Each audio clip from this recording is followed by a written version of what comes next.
मुंबईतल्या गोरेगावच्या मृणालताई गोरे उड्डाणपुलाच्या कामामध्ये निकृष्टता आढळल्यास व्हीजेटीआयकडून या उड्डाणपुलाची तांत्रिक चौकशी करण्याचे संकेत महापौर रितू तावडेंनी दिलेत। गोरेगाव पूर्व आणि पश्चिम परिसरांना जोडण्यासाठी तब्बल 250 कोटी रुपयांचा खर्च करून बांधण्यात आलेला हा उड्डाणपूल उद्घाटनापासूनच वादाच्या भोवऱ्यात सापडलाय।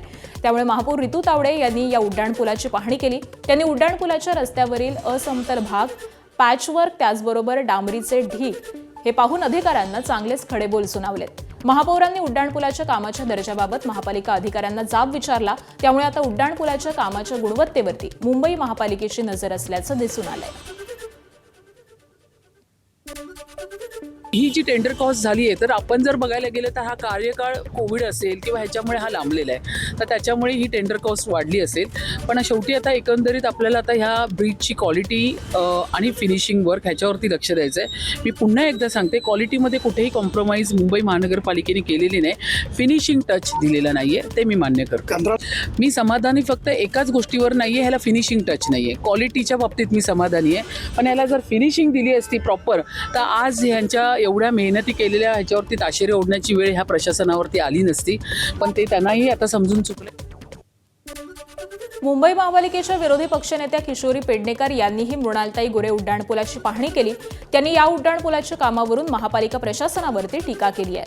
तब्बल 250 कोटी रुपये खर्चून मृणालताई गोरे उड्डाणपूल बांधण्यात आलाय। 2018 साली 170 कोटी अंदाजे खर्च वर्तवलेला होता। मात्र काम पूर्ण होईपर्यंत याच्यामध्ये 45% वाढ झाली। आता जर 45% म्हणजे 248 कोटीवर हा प्रकल्प गेला। आता त्याच्यामधला 2 वर्षाचा कोविड काळ, 2-2.5 वर्षाचा आणि मधली 4 वर्ष प्रशासकाची, या 6 वर्षात नक्की हे 45% कोणासाठी वाढवले गेले, कसे वाढवले गेले, ह्याची उत्तरं जनतेला मिळाली पाहिजे। मुंबईकरांचं आराध्य दैवत असलेल्या प्रभादेवी इथल्या सिद्धिविनायक मंदिराच्या विकास आराखड्याची पहिली झलक भाविकांसमोर आली आहे। सिद्धिविनायक मंदिर न्यासानं एका चित्रफितीच्या माध्यमातून सिद्धिविनायक मंदिराचा विकास होणार आहे याची दृकश्राव्य झलक सादर केली आहे। राज्य सरकार आणि मुंबई महापालिका यांच्याकडून सिद्धिविनायक मंदिराच्या विकासासाठी 500 कोटी रुपये खर्च करण्यात येणार आहे।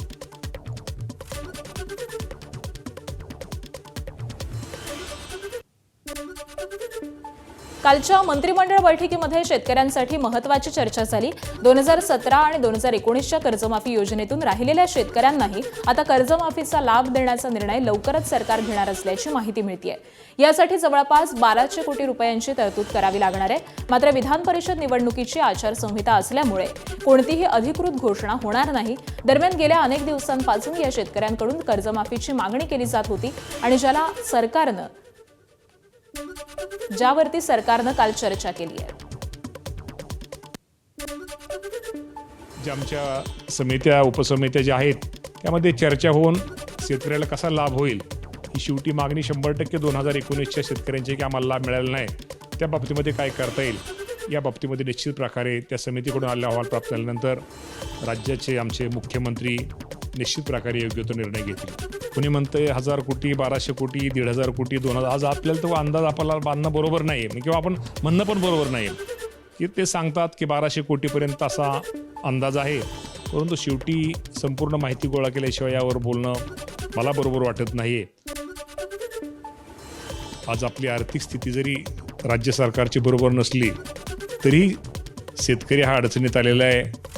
शेतकऱ्याला आपल्याला सगळ्याला माहिती आहे की शेतामध्ये त्यांनी जे पीक घेतलंय त्यामध्ये कमी उत्पादन आलेलं आहे। गारपीट, अति पाऊस, दुष्काळ यामुळं निश्चित प्रकारे जो शेतामध्ये पीक घेतलेला बाजारभाव, योग्य प्रकारचा बाजारभाव मिळालेला नाही, त्या अडचणीत आलेल्या शेतकऱ्याला काहीतरी मदत केली पाहिजे या भावनेनं या राज्याचे मुख्यमंत्री देवेंद्रभाऊ फडणवीस यांनी हा निर्णय आपल्या शेतकऱ्यांसाठी निश्चित प्रकारे घेतलेला आहे।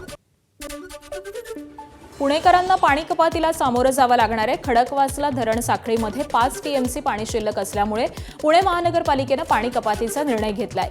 येत्या सोमवारपासून शहरामध्ये दिवसाआड पाणी पुरवठा करण्याचा निर्णय महापालिकेनं घेतलेला आहे आणि त्यासोबतच शहरातील खासगी स्विमिंग पूल बांधकाम व्यावसायिकांना देखील पाणी पुरवठा बंद करण्याचा निर्णय महापालिकेनं घेतला आहे। या संदर्भामध्ये मसुदा महानगरपालिकेनं तयार केलेला आहे। गडचिरोलीत झालेल्या जोरदार पावसाचा तडाखा सिरोंचा तालुक्यासह 50हून अधिक गावांना बसलेला आहे। जोरदार पावसामुळे सिरोंचासह 50हून अधिक गावांचा वीज पुरवठा खंडित झालाय। पावसासह जोरदार वाऱ्यामुळे आलापल्ली ते सिरोंचा दरम्यान असलेल्या वीज वाहिन्यांवरती मोठी झाडं कोसळली, तर 5 महत्त्वाचे वीज टॉवर जमीनदोस्त झाल्यामुळे संपूर्ण वीज पुरवठा यंत्रणेलाच मोठा फटका बसलाय। वीज नसल्यानं बँका, एटीएम, तहसील कार्यालयं, पंचायत समिती यांच्यासह अनेक शासकीय आणि खासगी कार्यालयांचं कामकाज देखील ठप्प पडलं। मीरा भाईंदरमध्ये वारंवार होत असलेल्या पाणी टंचाई विरोधामध्ये शिवसेनेनं आक्रमक भूमिका घेतली। शिवसेनेनं आज मीरा भाईंदर महानगरपालिका मुख्यालयाबाहेर टमरेल आंदोलन केलं। आंदोलक निवेदन देण्यासाठी पालिका मुख्यालयामध्ये गेले असता त्यांना प्रवेशद्वारावरतीच रोखण्यात आलं, त्यामुळे काही काळ इथं तणावाचं वातावरण निर्माण झालं होतं। परिस्थिती नियंत्रणात ठेवण्यासाठी मोठा पोलीस आणि सुरक्षा बंदोबस्त तैनात करण्यात आला होता। प्रवेश नाकारल्यानंतर शिवसैनिकांनी पालिकेच्या गेटबाहेर ठिय्या आंदोलन करत प्रशासनाविरोधामध्ये घोषणाबाजी केली। शहरात नियमित आणि पुरेसा पाणी पुरवठा करावा अशी मागणी आंदोलकांनी केली आहे।